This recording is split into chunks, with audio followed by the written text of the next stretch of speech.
Guy peeked into my car as if he had any right looking in at all.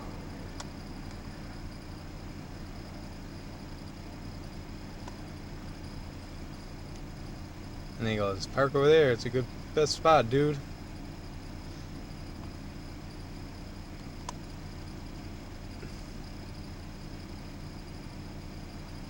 This car.